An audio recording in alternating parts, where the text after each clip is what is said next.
Have you got it in your legs to keep moving, man? No, I mean, to be real, I don't want to be. Now it might be time to go to bare knuckle or something like that. Whittaker was looking out of sorts before this happened. It wasn't looking good. It wasn't looking great for Ben Whittaker. What did I get hit with?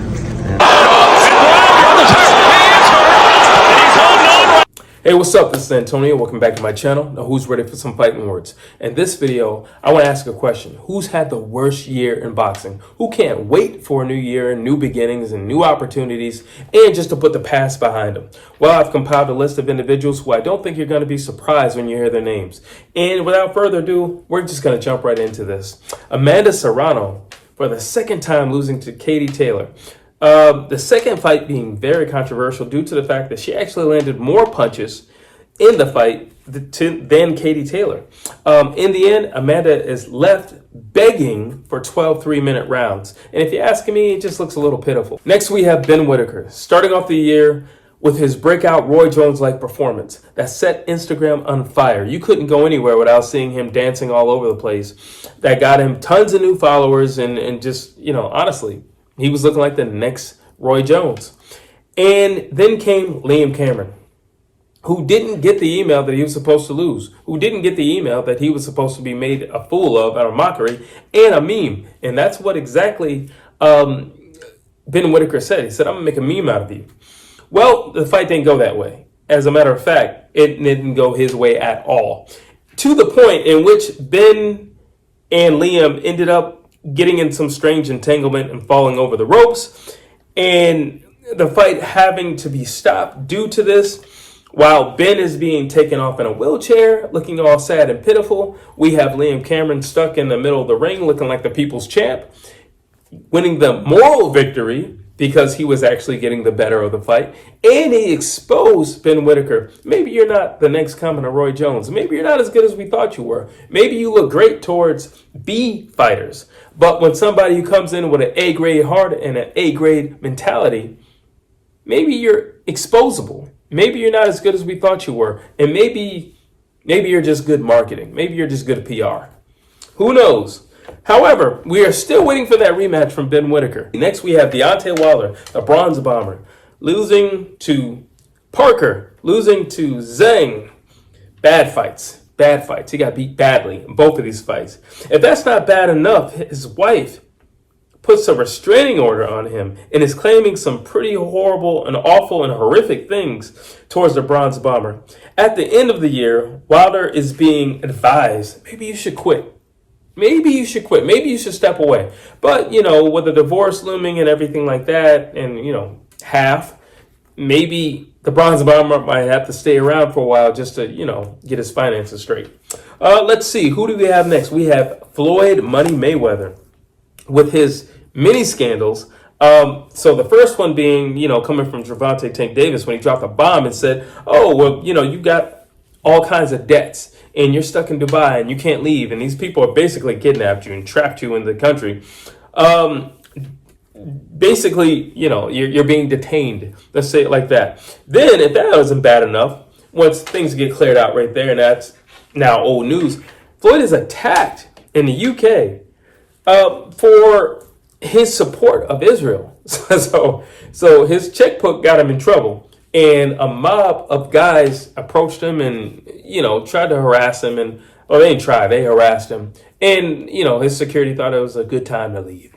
Let's see, who do we have next? We have Iron Mike Tyson with his much anticipated return to the ring after dropping these 30-second clips of him hitting pads and looking awesome and looking like the Mike of old. And maybe he's the baddest man on the planet again.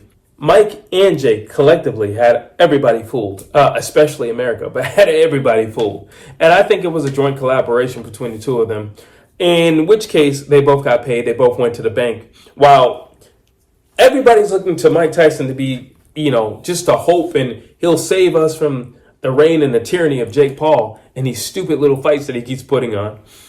And the exact opposite happens. The younger, bigger guy, shocker, beats on the older, smaller guy. Shocker. And the fight is lackluster. It didn't do anything. It's boring. from start to finish is boring. Every once in a while, there might be like a significant punch, but for the most part, it was an extremely boring fight. And what's sad and why Mike is having the worst year ever is because everybody looked for him to be the hope and who was going to save us from the Paul brothers. But in fact, in the end, it looked sad and pitiful when you had Mike Tyson asking Logan Paul, the big brother of Jake Paul, hey, maybe I'll fight you. And Logan shooting him down in front of millions of people on live TV and said, Mike, are you kidding me? I'd kill you. That's not a good look, Mike. Not a good look. Next, who do we have? We have Tszyu. With his much anticipated return to the ring after his loss to Fundora, this is Tszyu show. It was clear from the beginning. It's the Tszyu show.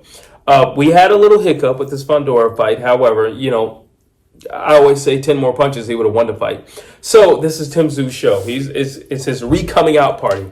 And he's going to rock the house and he's going to make everything right with just, knocking this guy out.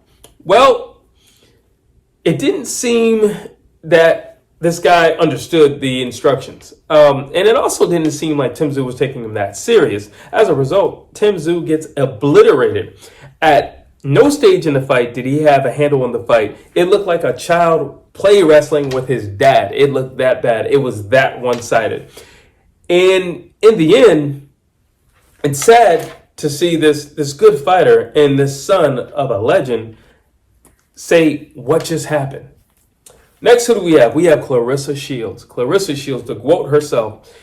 What is partly a big year for her. I mean, the GOAT has this biopic coming out of her life story, which is a good thing. Her moving up to heavyweight and having a knockout performance, a great thing.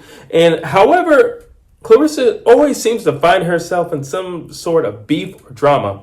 There's only one way to end the year for Claressa Shields, and it's drama. That's the only way. She gets herself caught up in a love triangle between the rappers Papoose and Remy Ma, and she ends up being the chick on the side, the other girl, and listen, are they officially divorced? I don't think they are. And if they're not, then you are technically a homewrecker. So it doesn't look good on you. And it's just like she finds herself in the weirdest situations. It's just like, I get it. There's a point where you have to stay relevant, but this is not the type of publicity that makes you look good. And it doesn't make you look like a champ, to be honest with you. It makes you kind of look bad and it puts you in a very bad light. And you always talk about women's empowerment and women power. You think it's empowering young girls for you to go and mess with a married man? I don't think so. Next, we have Tyson Fury, the Gypsy King. And this second loss to Alexander Usyk has now joined Anthony Joshua in becoming Alexander Usyk's son. But unlike Anthony Joshua, Fury didn't take the high road and didn't take defeat very well, accusing the judges of having mercy on Usyk due to the fact that his country is at war. That's a low blow, and that just shows lack of sportsmanship. It's always funny, after he wins fights, he runs over, he kisses his opponents, and he says all these nice things. But when he loses, he can't lose like a gentleman. He can't lose like a man. That lets me know you were never a gypsy king, just a gypsy. Who do we have next? We have Dmitry Bivol. Yes, in the midst of the biggest fight for Dmitry Bivol versus Artur Beterbiev for the undisputed crown, to lose in a very close fight. If you ask me, honestly, I think he won. I think he won that fight, and I don't think he needed to throw more punches or anything. I think he convincingly won that fight. And it's boxing. I'm going to leave it at that. The whole time, there was a dark cloud, a.k.a. his ex-wife, who was wishing death on Dmitry Bivol and everything he touches or punches, shall I say. And it went as far as her making videos pleading and begging Canelo Alvarez to give her ex-husband the whooping that he deserves. Begging and pleading Artur Beterbiev to give her husband the whooping he deserves. And then making videos of celebration and cheer and joy as he lost. Like, this lady, listen, there is no fury like a woman scorned. Coming down to the end of it, we have Ryan Garcia. Lost investors. Ryan's been arrested.